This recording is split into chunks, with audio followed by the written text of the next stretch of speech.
Hello, my name is Megan and this is assignment 1, summarising the key concepts of module 1.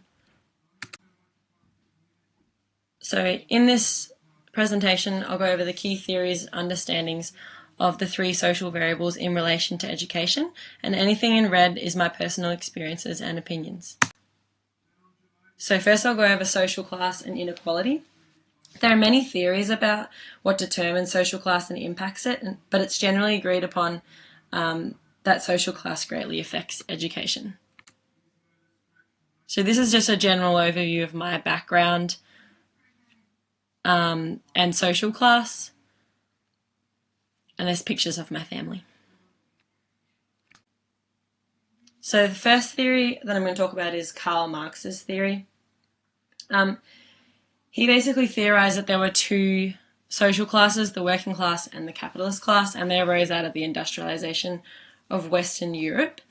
His understanding was that it was very difficult to get out of the social class that you're in, which was something that I didn't think was as applicable to modern society. And I think it's a little bit more fluid depending on which social class you're in and which opportunities arise. So Max Weber's theory was more in line with my thinking. He proposed that class mobility could occur, so movement between classes based on opportunities that arose throughout a person's life. He also proposed 4 classes instead of 2, which I believe is more applicable to modern society. So what does social class have to do with education?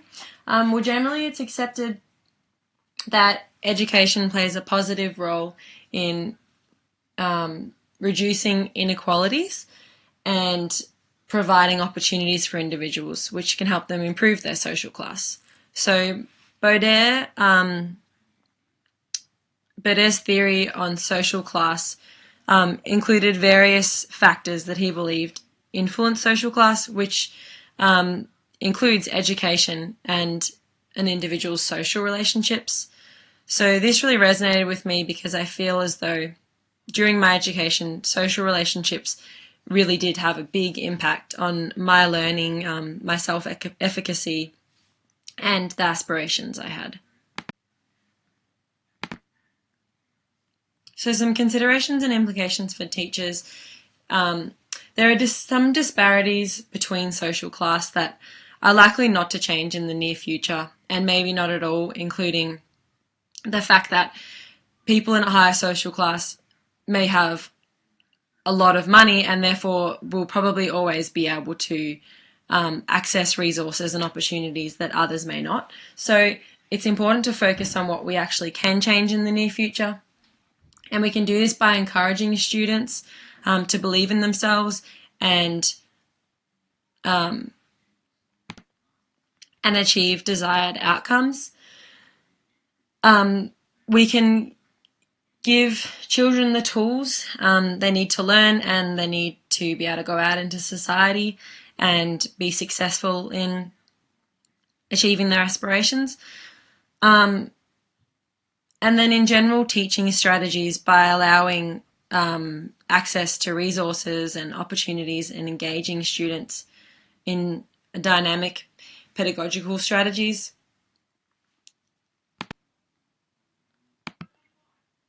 So now I want to talk about gender, and in trying to define gender, it's interesting because it wasn't always seen this way, but gender, it is now understood that gender is not a set of innate characteristics that humans are genetically born with. It's understood that it's constructed by society.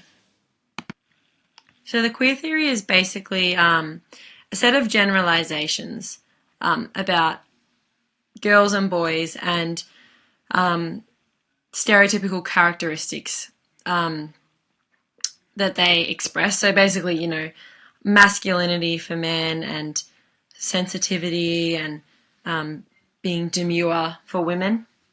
And I think that these generalizations are still quite prominent in society, and they were when I was in school, I still remember, a teacher coming in and saying, can I have 2 strong boys to help? And then a PE teacher perhaps encouraging us to change our teams if there was too many girls on one team. And I remember this being really disheartening as a young student. So this is me and my year 11 volleyball sport team trying to break those generalizations. So now I'm just going to talk about school as a gendered organisation.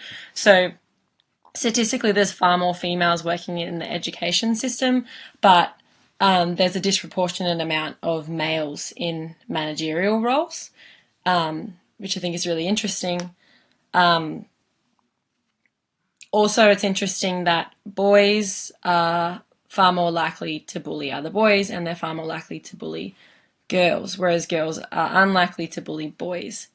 I thought this seemed pretty along the same line as my experiences in high school, although I do feel that this type of bullying that boys engage in may be a bit more obvious, and I sort of felt that girls can be very excluding other people and being a little bit more snarky, but it's not always so obvious. So I wondered if this would have any influence over that. Just interesting. So with teachers being predominantly female, it's reasonable to ask whether this would have an impact on the motivation and success of boys. And literature and studies have shown that it doesn't at all. In fact, girls may learn slightly better from female teachers, but there seems to be no trend for young boys. And thinking back to school, I don't ever remember the gender of a teacher sort of being brought into conversation as a negative or a positive. It was always just about their particular attributes. So gender and school performance. So historically, women performed more poorly than men, partly because they were extremely discouraged from the education system. With the feminism movement, this changed dramatically, and now women are actually doing better, or girls are actually doing better than boys on literacy tests, and then they're fairly head-to-head on mathematics tests, and that's according to a NAPLAN results.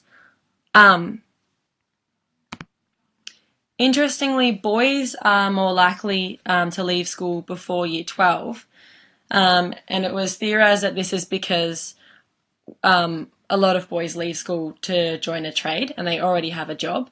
And from my personal experience, this was very common in my high school. There's a lot of boys who did vocational studies and they already had a trade figured out. And so this was another pathway to year 12, and that was far less common for girls. Implications and consideration for teachers. Education has been and needs to continue to be at the forefront of promoting equality and stamping out gender stereotypes. And this is something that needs to be continually reinforced every generation. Gender neutralisation is a practice that occurs commonly in schools, and it's basically the idea of just treating all students as the same, neither boy or girl, and sort of not talking about it as much and not delegating gender to subjects or behaviour. And I think this is a really good idea.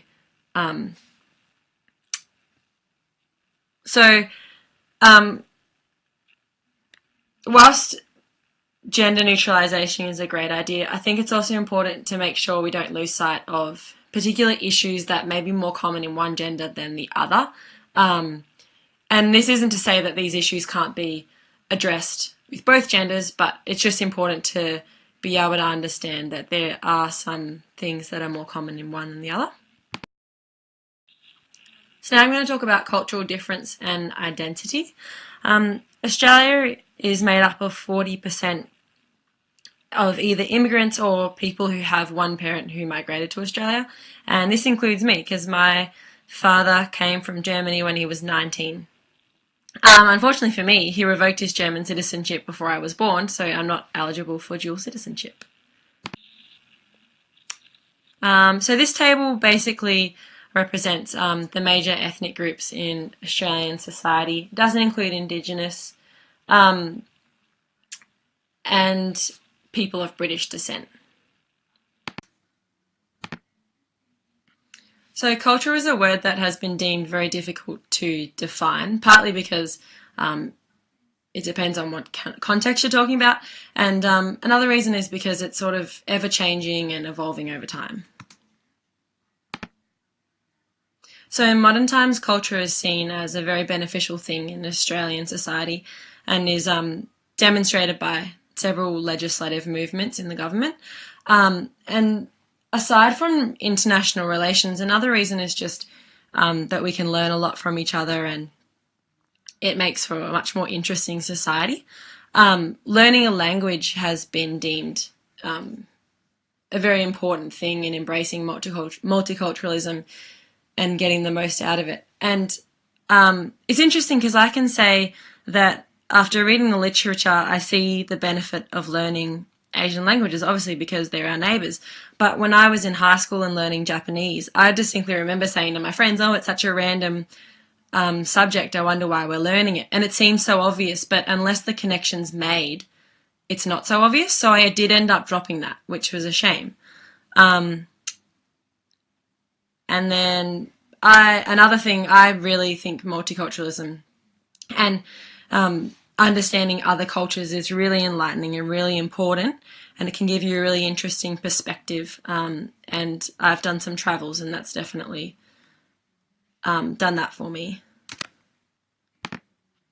So whilst all culture is seen as really valuable, different cultural aspects sort of have different value. So there's a playoff between what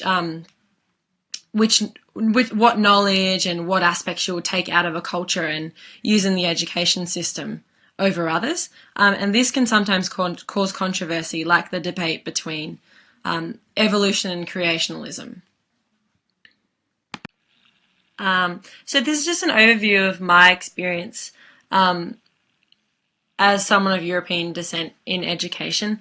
And basically the main idea of it is that I feel like looking back on my high school, it didn't have many cultural influences. They were sort of there as little scattered additions to a very predominantly European and Australian sort of cultural system. So whilst I don't have first-hand understanding of what it would feel like to be trying to assimilate to another culture, I imagine it would be extremely daunting, and especially for individuals that don't speak English well, it would be an extremely difficult thing to do.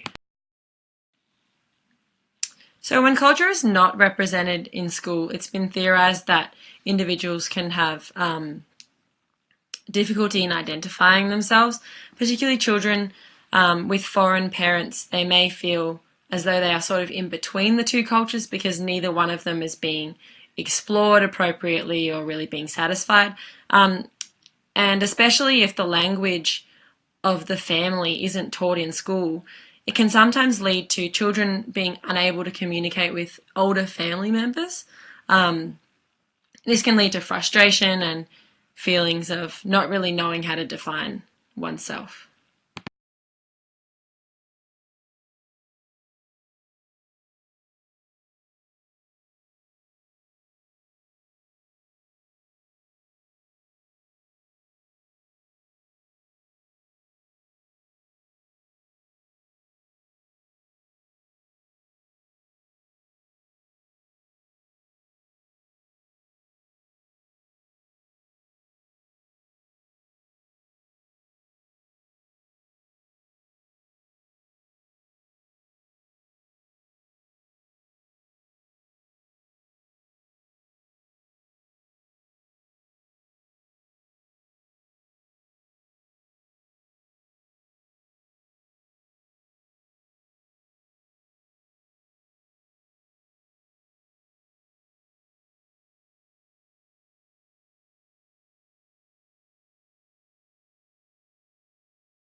And this is just a meme about bullying. And this is another one.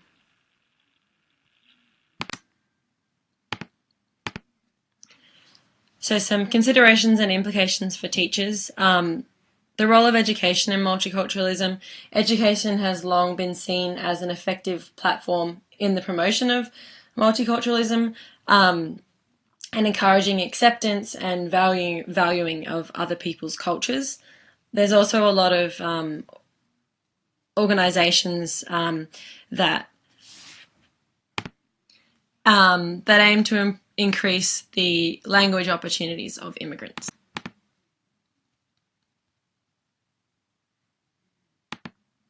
So some ways in which racism and bullying can be deterred. Preventative strategies and being vigilant in implementing those. The promotion of learning a second language has been associated with having more of an understanding about another culture and an appreciation, and also an increased contact between children of different ethnicities has also been seen as a really beneficial thing in normalising different there are still barriers that will encourage further engagement. Cultural acceptance and inclusion of ethnical groups, unfortunately. And these include sometimes a lack of teachers able to teach the languages, the home languages of immigrants. Schools that are concentrated with particular ethnic groups are becoming increasingly more common, which decreases the interaction between different cultures and is seen to possibly hinder the process of accepting new cultures. Resources still aren't believed to accurately represent all cultures, and the privatisation of immigrant language support has made it more difficult for these services to be accessed by immigrants. Additionally, the sort of typical Anglo ideals are believed to still be preferred in schools, and so it may be a hard process getting as much different cultural influence in as possible. These are my references, and thank you for listening to my presentation.